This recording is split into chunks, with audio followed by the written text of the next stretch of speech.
analytical teams will formally join the technical team and together refine the transition roadmap to agree on priorities and prepare systems and personnel needed to receive the instruments of authority come May 2026. During that transition period, we shall ensure safety of every citizen, regardless of who they supported in the past. We shall also ensure a broad-based, merit-driven government to reflect the true face of Uganda. Competent and patriotic Ugandans from all tribes, regions, genders, and backgrounds will be invited to serve in the leadership if they are up to the task. I want to encourage all of you, my fellow citizens, to reject the lie that nothing can change in Uganda. Everything can change in Uganda, and indeed, everything will change in Uganda. History has repeatedly shown that oppressive systems will always look unshakable until they fall.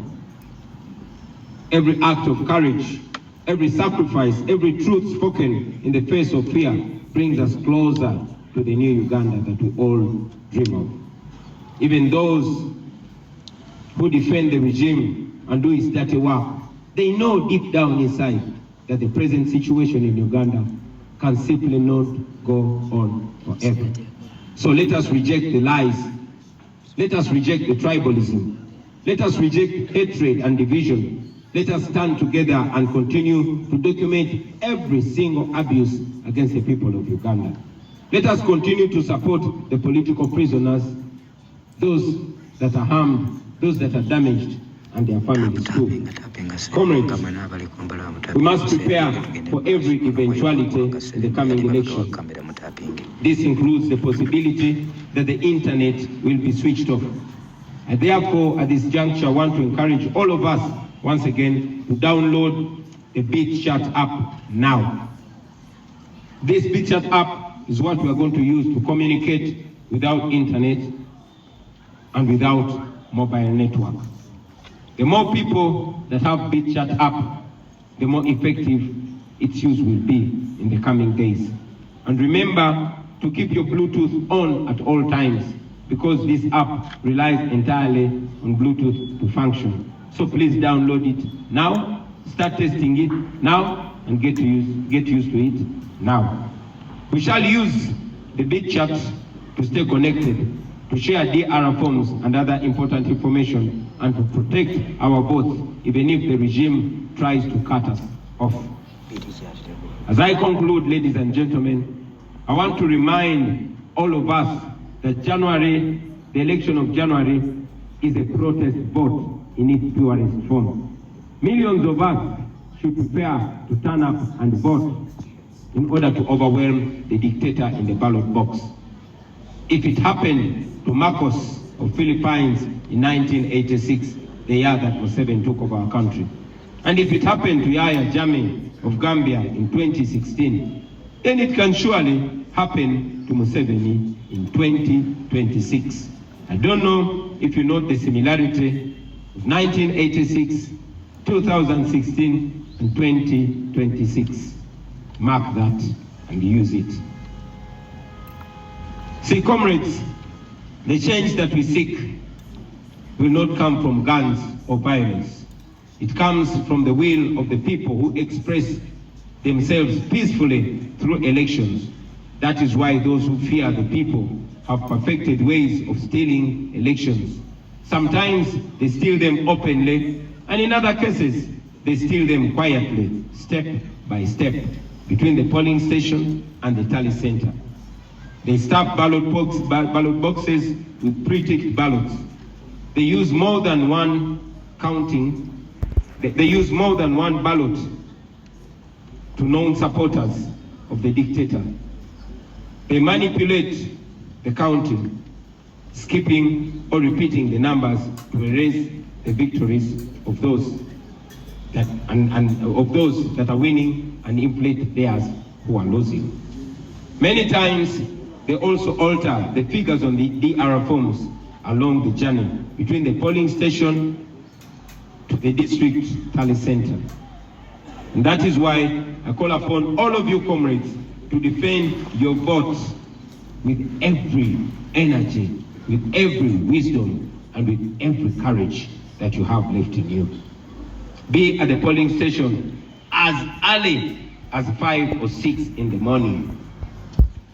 Those who stuff ballots, they do it very early in the morning before most voters turn up. Your presence will therefore be the first line defense against ballot stuffing. Now, after casting your ballot, after voting, please listen to this in capital letters. Stay at the polling station. The law allows you to stay 20 meters away from the polling table. Stay there and observe the rest of the process calmly and attentively. And we've always encouraged you, we continue to encourage you to use your camera. Even if the internet might be switched off, please use the camera and document on video everything that will be going on at the polling station. Please keep your eyes wide open at all times. When the counting ends and the results are declared, please remember that the law is on your side. Remember that. The Presidential Elections Act requires that once the counting ends, a copy of the DR form, and DR means Declaration of Results. So the law requires that a copy of the DR form must be immediately posted and displayed in a very visible place at the polling station for public view. Insist that the presiding officer at your polling station does this. Insist that the presiding officer, wherever you're voting from, pins a copy of the Declaration of Results form at the polling station, and please take a picture of it using your phone. Once the DR form is displayed, let as many of you keep and share that picture. We'll find a way that I might not talk about now of putting and bringing them all together.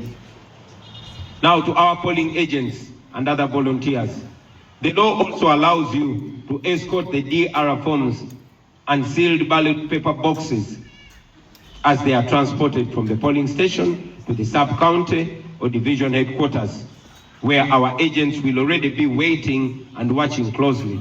We encourage you to please escort them, especially you, our brothers and sisters from the border community. Section 58 of the Presidential Elections Act requires all returning officers to electronically share with us in real time copies of each and every return form, tally sheet, and DR form. As soon as they shall have completed the addition of the votes in their respective areas of operation, we shall expect them to strictly comply with this provision of the law. Now, comrades, should the regime attempt to steal our victory, demand for it. Mukabanje. It is allowed in the law. Our Constitution guarantees your right to assemble, your right to march, and your right to demonstrate in case they rig election. Do exactly that without waiting for mine or for any other leader's order. Mukanonye, mukalonde, mukakume, era, mukabanje. Now, I want to remind all of you, fellow Ugandans, especially you that are skeptical about your right, those of you that are doubting their right in Uganda. Uganda was not built by cowards. This country was shaped by men and women who refused to accept injustice as a destiny. Every generation of Ugandans has been tested, and every time they are tested, the people have answered back firmly. In the 1920s, the Bataka movement rose when Ugandans were being pushed off their land and told to obey quietly. They refused, they organized, they resisted, and they won. They declared that no system, foreign or local, has the right to turn the citizens into beggars or into slaves on their own soil.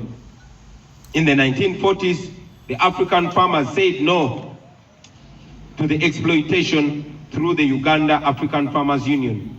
They challenged the economic oppression head-on. They taught us that poverty imposed by injustice is itself a form of violence and must be confronted, resisted, and defeated.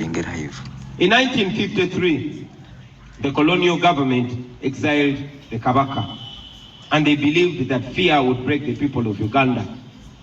But Ugandans responded with mass resistance.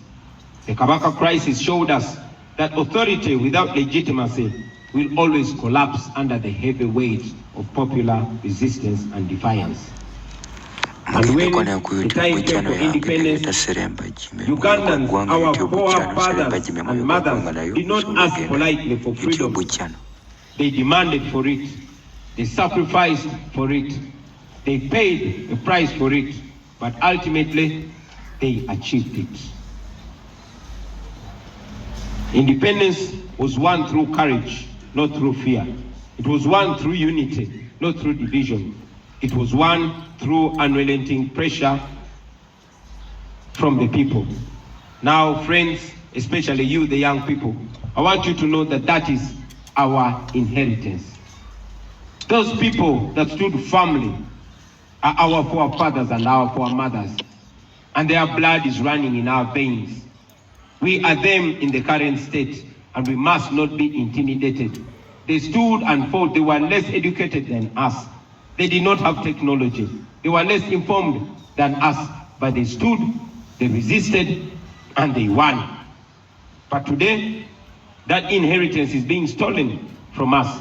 The promise of independence has been hijacked by a small group which rules us through fear, through corruption, and through the abuse of state power. Land is stolen, elections are manipulated, youth are brutalized, women are raped, and even men are raped as a way of humiliating them. Citizens are treated like slaves on their own land. Let us be clear, brothers and sisters. This is not stability, this is occupation by greed. And so, as we begin this year 2026, we say this without apology, that Uganda will not surrender, the Ugandans are not going to surrender their country. We are often asked what our weapons are. What do we have as weapons to fight back against oppression and dictatorship? Our answer is always clear and bold. Our only weapons are the Ugandan flag passed to us by our founding fathers and mothers, and of course, the ballot. For the flag, it is not theirs, it is ours. The country, it is not theirs, it is ours. The future, it is not theirs, it is ours. The ballot, that one is sacred. It is the most powerful instrument ever placed in the hands of ordinary people. And the ordinary citizens of Uganda must use it and use it to the fullest. And that is why the ballot is feared. That is why it is stolen. That is why we must guard it jealously, peacefully, lawfully, but most importantly, collectively. Not with violence, not with hatred, but with courage, with vigilance, and with unity. This generation must understand its duty, because if we don't understand it, brothers and sisters, we must remember that history does not and will not forgive silence. Neutrality in the face of oppression is a choice, and a very wrong choice at that. Therefore, we must not make that choice. We must stand and be counted.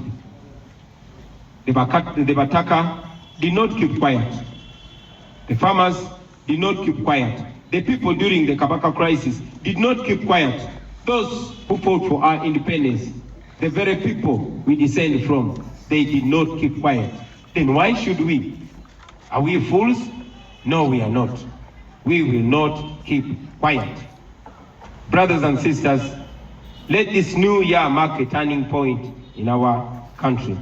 Let fear be replaced by courage. Let the power return to its rightful citizens, the people of Uganda. We reject dictatorship, we reject corruption, we reject those who want to steal our future, and we declare with one voice that Uganda shall be free, not by bullets, but by the unbreakable will of the citizens of Uganda. And that is us, we the people. May this year, 2026, be a year when the curtain finally goes down on dictatorship and oppression forever. I thank you for listening to me, for God and my country.